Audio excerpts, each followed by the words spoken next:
Lung cancer is a serious and often life-threatening condition that occurs when cells in the lungs grow and divide uncontrollably, forming tumors that can spread to other parts of the body. When you breathe in, air travels down your windpipe or trachea and into your lungs through two large tubes called bronchi. Inside the lungs, these tubes divide into smaller branches, eventually becoming tiny air sacs called alveoli. This is where the exchange of oxygen and carbon dioxide takes place. Lung cancer can start in any part of the lungs, but most commonly begins in the cells lining the bronchi and parts of the lung, such as the bronchioles or alveoli. As these cells grow abnormally and uncontrollably, they can form tumors that interfere with the lung's ability to function properly. The unfortunate thing here is that lung cancer is known for its aggressive nature and its tendency to spread or metastasize to other parts of the body, making it a leading cause of cancer-related deaths worldwide. In the United States alone, more people die of lung cancer than of colon, breast, and prostate cancers combined. This high mortality rate is partly due to the fact that lung cancer is often diagnosed at an advanced stage when it is less treatable. Types of lung cancer. There are two main types of lung cancer: non-small cell lung cancer, NSCLC, and small cell lung cancer, SCLC. NSCLC is the most common type, accounting for about 80 to 85% of lung cancers. It's further divided into subtypes, including adenocarcinoma, squamous cell carcinoma, and large cell carcinoma. SCLC, which makes up the remaining 10 to 15% of cases, tends to grow and spread faster than NSCLC. Causes of lung cancer. When it comes to causes, smoking tobacco is by far the leading risk factor for lung cancer. It's estimated that about 80% of lung cancer deaths are caused by smoking. The risk increases with the amount and duration of smoking. It's not just cigarettes. Pipes, cigars, and e-cigarettes also increase the risk. Even exposure to secondhand smoke can raise a person's risk of developing lung cancer. However, it's important to note that not all people who get lung cancer are smokers.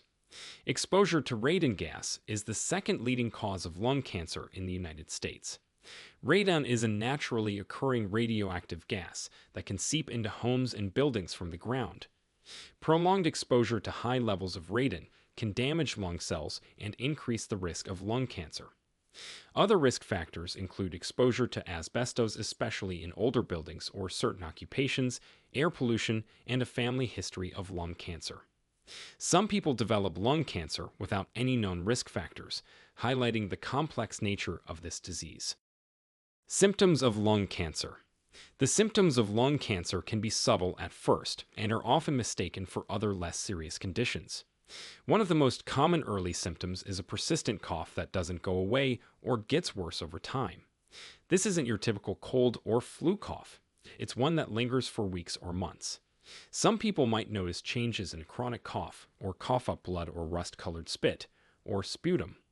Shortness of breath is another common symptom. You might find yourself getting winded more easily during activities that never used to bother you, like climbing stairs or walking short distances. This breathlessness can be quite distressing and may worsen over time. Chest pain is also frequently reported. This might feel like a dull ache or a sharp pain that gets worse with deep breathing, coughing, or laughing. Some people describe it as a constant pressure or tightness in the chest. Unexplained weight loss and fatigue are other potential signs of lung cancer. You might find yourself losing weight without trying or feeling unusually tired and weak.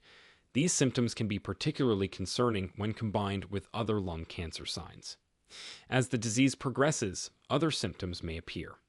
These can include hoarseness or changes in your voice, frequent respiratory infections like bronchitis or pneumonia, wheezing, and swelling in the face or neck veins. In advanced stages, lung cancer can cause symptoms in other parts of the body if it spreads, such as bone pain, headaches, or neurological symptoms. It's crucial to note that these symptoms can be caused by many other conditions, and having one or more of them doesn't necessarily mean you have lung cancer. However, if you're experiencing persistent symptoms, especially if you're at high risk for lung cancer, it's important to see a doctor for evaluation. Before we continue, if you have been enjoying the video so far, hit the like button and don't forget to subscribe and hit the bell icon so you don't miss more videos like this. Diagnosis of lung cancer. Diagnosing lung cancer usually begins when a person presents with symptoms or when an abnormality is found on a routine chest X-ray or CT scan. The doctor will start by taking a detailed medical history, asking about symptoms, risk factors, and family history. They'll also perform a physical exam, listening to the lungs and checking for any swollen lymph nodes. If lung cancer is suspected, imaging tests are usually the next step. A chest X-ray can show larger tumors, but a CT scan provides more detailed images and can reveal smaller lesions that might not be visible on an X-ray. Positron emission tomography, or PET for short, scans might be used to determine if the cancer has spread to other parts of the body. While these imaging tests can identify suspicious areas, a biopsy is necessary to definitively diagnose lung cancer.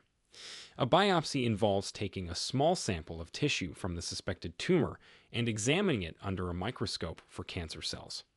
There are several ways to obtain a biopsy, depending on the tumor's location.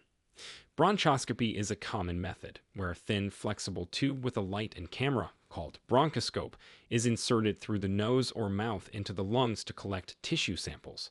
Needle biopsy, guided by CT or other imaging techniques, involves inserting a needle through the chest wall to reach the tumor and extract a tissue sample. In some cases, surgical procedures such as thoracoscopy or mediastinoscopy may be necessary to obtain a biopsy. Treatment for lung cancer. The main types of treatment include surgery, radiation therapy, chemotherapy, targeted therapy, and immunotherapy. Often, a combination of these treatments is used. For early-stage non-small cell lung cancer, surgery is often the first-line treatment. This involves removing the tumor and some surrounding tissue. Depending on the size and location of the tumor, this might mean removing a small section of the lung, called wedge resection, a larger part of the lung, called lobectomy, or even an entire lung, called pneumonectomy. In some cases, video-assisted thoracic surgery or robotic-assisted surgery can be used, which are less invasive than traditional open surgery. Radiation therapy uses high-energy beams to kill cancer cells. It can be used as the primary treatment for small, localized lung cancers, especially in patients who can't undergo surgery. It's also often used in combination with chemotherapy for more advanced cancers or to relieve symptoms in late-stage disease. Chemotherapy involves using drugs to kill cancer cells throughout the body.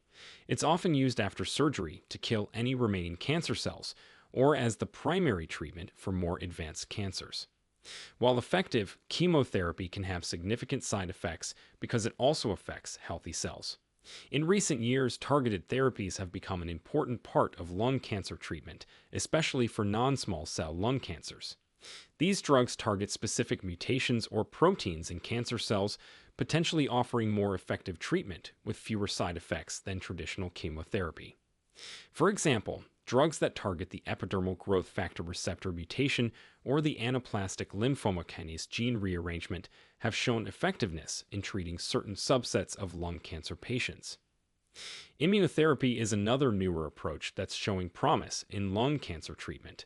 These drugs work by helping the body's own immune system recognize and attack cancer cells. They've been particularly effective in some patients with advanced non-small cell lung cancer.